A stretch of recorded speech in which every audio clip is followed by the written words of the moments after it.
Alleluia. Om Mani Padme Om. Allah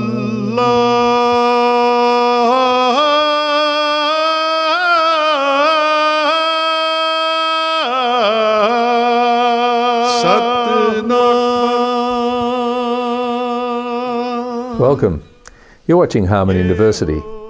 Today we're speaking with Gavin Baulch. He's the presenter with Channel 31's Support Life program. Thanks for coming in, Gavin. Pleasure, Norm. I think one of the things which you do is, and have for some time, you're a pastor, aren't you? I am more in the capacity of encouraging other pastors or an assistant pastor. I've chosen not to have the upfront role of being the pastor. Okay. But taking that role, what are the sorts of things that you become involved in? What draws you in? Harmony and diversity is an interesting couple of words. Sometimes you find you're the meat in the sandwich for the sake of trying to bring some harmony to something that's dysfunctional. It might be, a married couple going through a difficult time. Okay. It might be some issues with children, teenagers, during those wonderful, erratic adolescent years. Diversity, well, you meet every person and personality you could think of. Agatha Christie wrote her books because she understood the human condition. Yes. I suppose I could be a male form of Agatha Christie if I wanted to. Yes, good. You know a lot of histories and stories from people. Yes. What's it look like? The period of time that you've been a pastor, is it 30 years or it's... Yes, it is. I probably started taking an interest in other human beings in my early teens, actually, mainly through circumstances of sexual abuse from others, not within the family or family name, just others. And going through that pain and coming out okay the other side. Something was formed within. I think I'd moved beyond empathy for another human being, more towards compassion. Okay, yeah. And was that an external movement, or was that an internal? Yeah, it's definitely an internal sort of processing. Not, as a child. I thought as a child. It wasn't until my adult years that you look back in hindsight and you know exactly what happened. Yes. But it was just the dysfunctionality of myself. I lost the ability to speak. I'd become mute, basically. Good heavens. Couldn't even say my own name when asked, and therefore that was kind of self-isolating. Yes, at primary school, you just were either ignored or easy prey to pick on top of things. And so there was a point where I actually found that someone loved me, and it has to be unconditional love, and that comes from my understanding of God the Father through Jesus Christ. But it was just that was the external component. Right. I had worth and value for what had happened in the cosmos, whenever it happened. Whatever, yeah. What did that say about a major issue in society, forgiveness? Was forgiveness an issue that you dealt with consciously? Well, it was. It wasn't about forgiving myself. I wasn't aware of kind of that, because you're still left with thoughts and maybe a few habits that take years to deal with. I think the external forgiveness component was after this epiphany, let's call it this moment when I felt that unconditional love. Yeah. I bumped into the two because they were bed and breakfast at our house, and they were coming in for breakfast, and I'd just got up to have my breakfast and met them walking into the house. And my words were very unusual for a 12-year-old. I said, "You can't touch me anymore, I'm clean." Oh, really? And one turned to the other and said, "We have to leave, we have to pack our bags and leave now." So they walked inside, went to my parents, said, "We've had a job change, we can't come to breakfast, we do have to catch a bus and head off to our next appointment." They disappeared out of my life completely. That's amazing. Yes. So they were words that couldn't come from a child, no. And the concept could not have, it had to come externally somehow. And that was very the first time I spoke reinforcing. for 3 years. Right. That's And so hanging off that also is compassion. Yes. So has that formed a compassionate attitude for you for the rest of your life? There was a movie just finished with Nicole Kidman and a wonderful British actor called The Railway Man. I watched it only a few nights ago, and it was, of course, about the terrible condition of servicemen who were prisoners of the Japanese building that railway. Yes. The Changi Railway, was it? And I think so. Yeah. so you get a prisoner and the perpetrator of great crimes against humanity and him and torture and so forth. Yeah. And they meet up again later in life. And the railway man, the prisoner of the Japanese, works through his pain. And all his other friends had suicided over the years. Yes. And he worked himself to a point where it was said, I cannot keep hanging on to this hate anymore. I forgive you. And he went to that officer from the Japanese army and sought forgiveness. And they'd remained friends up until, I think, late 1990s or early 2000s, when, of course, age caught up with them. With many of these examples, as you said, that you could write many stories about, is forgiveness or lack of it one of the key components of conflict in families and between people? Look, I think it is. As a police chaplain, in the last 3 years, probably call-outs, it's now gone up to 3 out of 4 is domestic violence. Those sort of figures, they're high-ish. And part of it is, I think, people get themselves in a corner and no one is prepared to offer or receive forgiveness when either is given. I think it's part of the human condition. I think it's part of this thing called pride. I'm right. Yes. I, me and myself. And the old word humilitas, we've lost sight of it. We're afraid to practice it because as soon as you practice that, someone will say, well, how can you be humble when, therefore it's arrogance. Yes. It's kind of a misunderstanding. And somehow it's a good word, and as a human being you can apply it and practice it.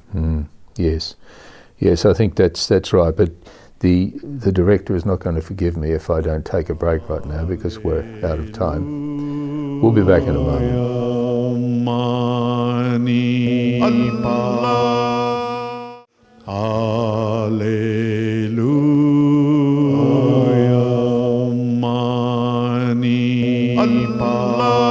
Welcome back.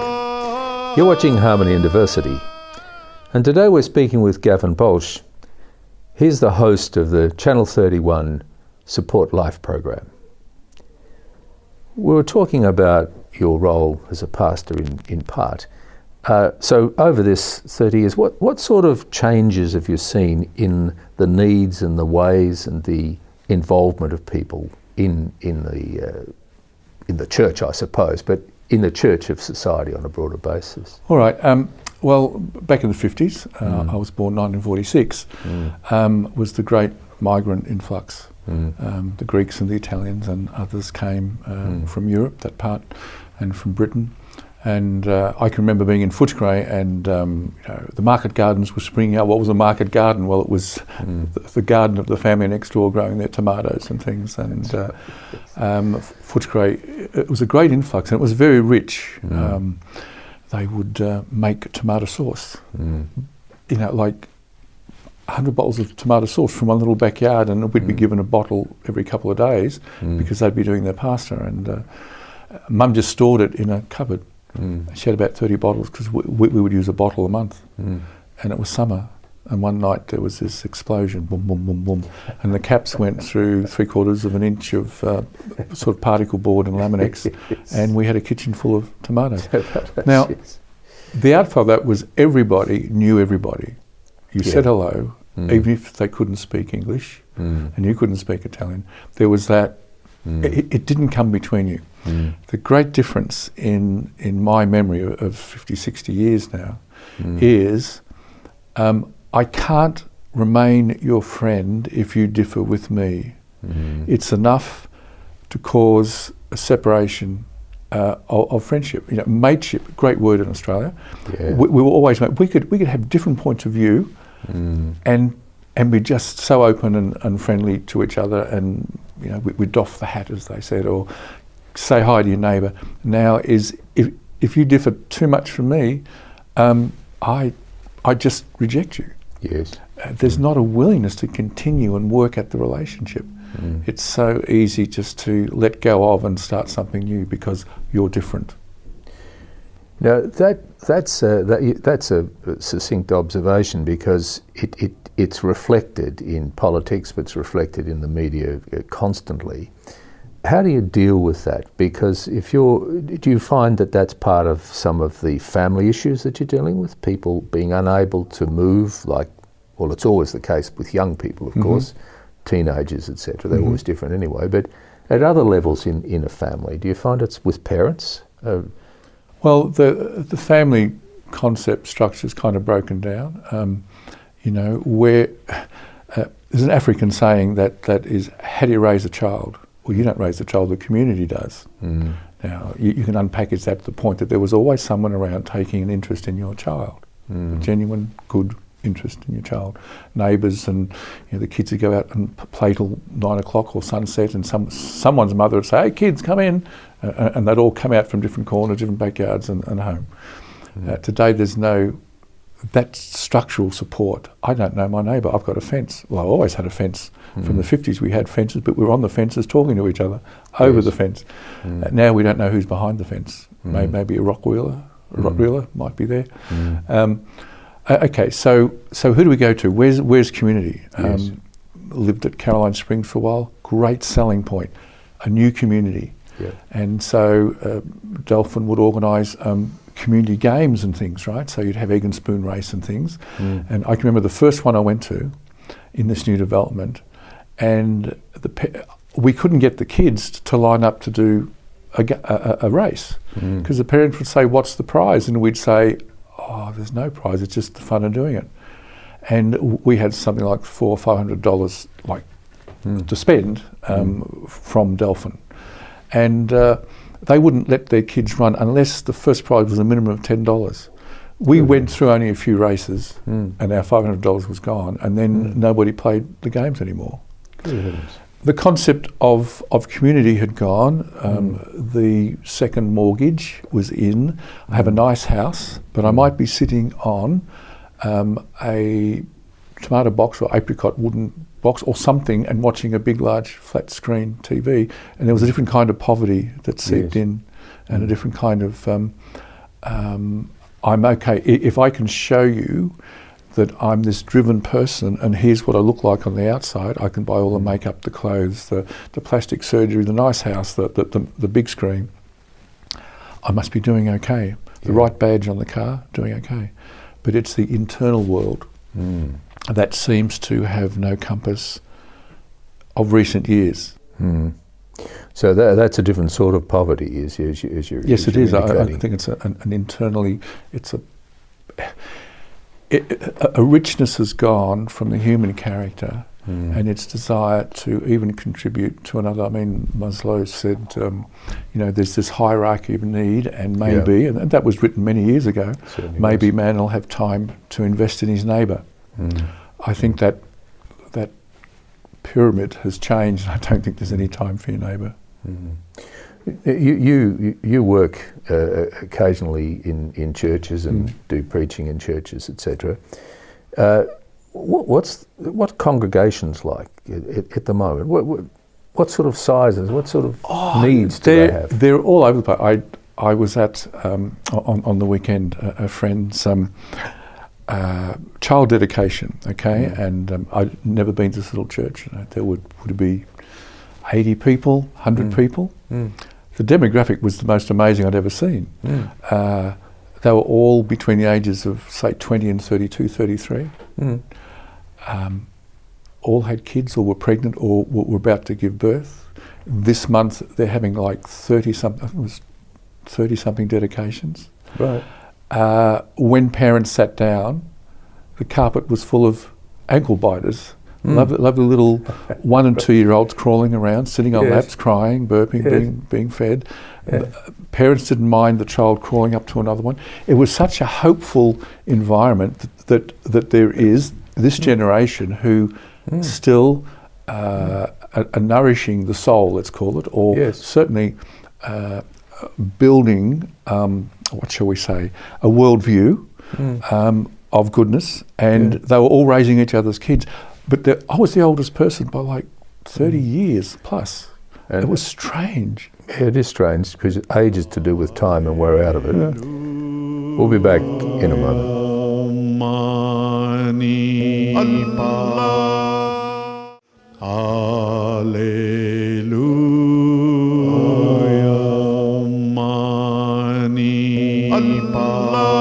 Welcome back. You're watching Harmony and Diversity. And we're speaking with Gavin Baulch. He's the host of Channel 31's Support Life program. We're just talking about churches and congregations. An issue for society all over the world, but in Australia particularly, is young people. What sort of experience do you have with young people? Are they come around the church, or do you work with them through other channels? Let's see. I work with them fairly frequently. I do film. There's a little international film crew, let's call it, part of what's called Inside Out Global. I'm Inside Out Australia, and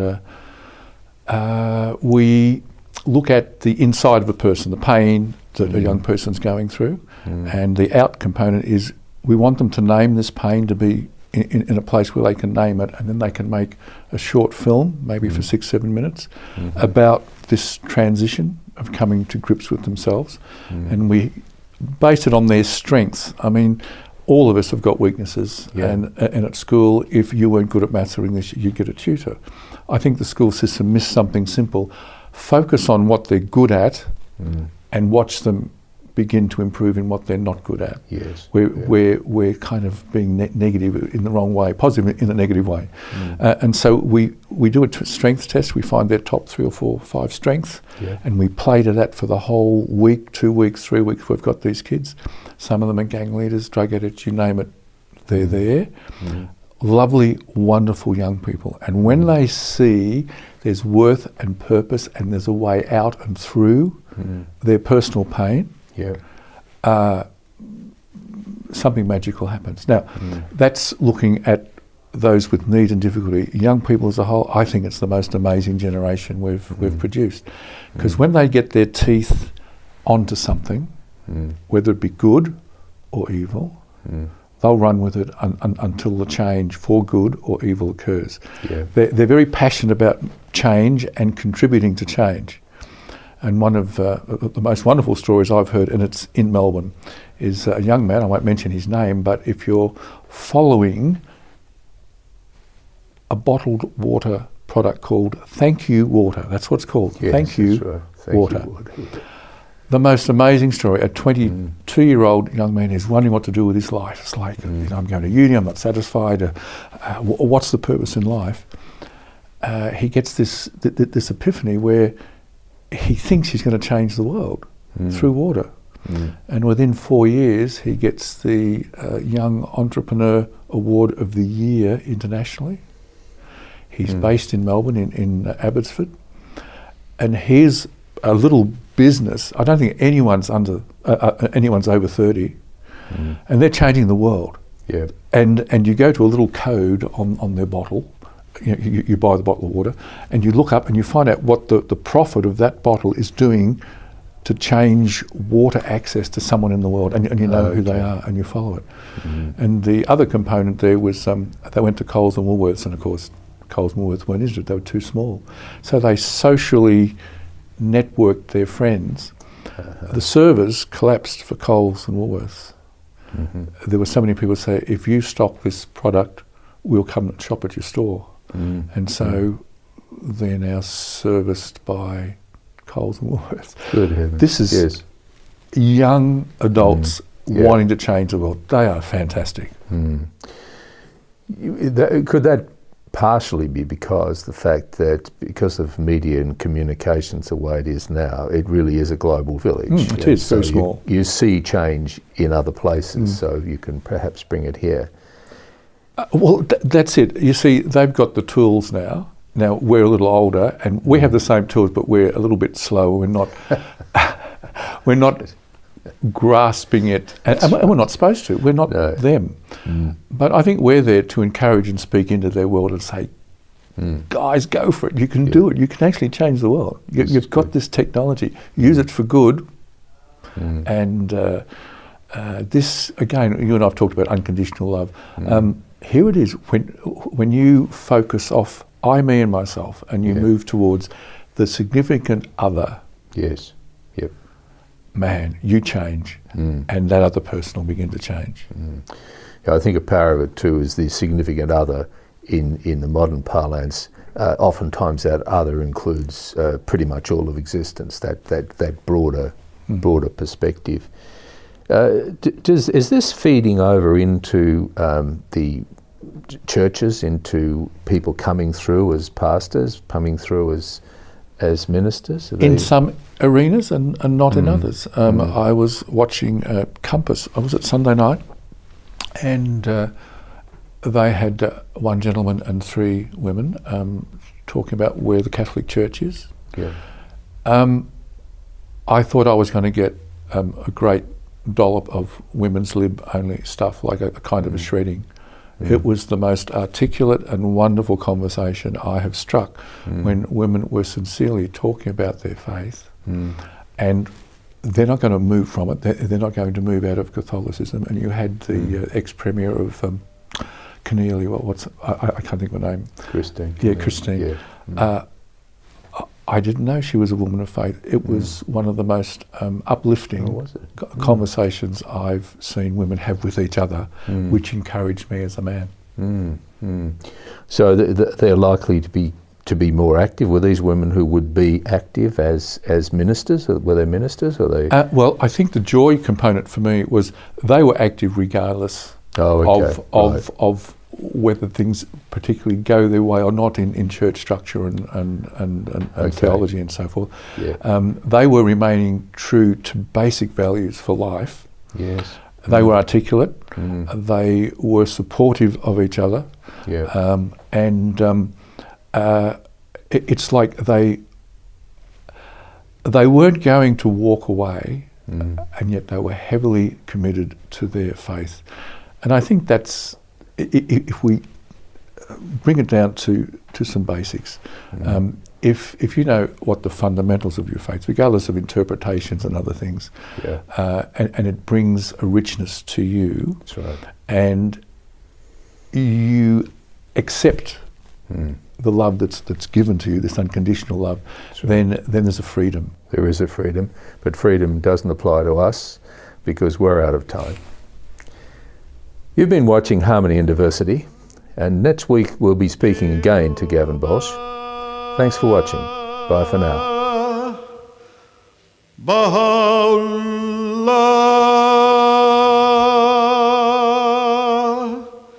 Shanti Om,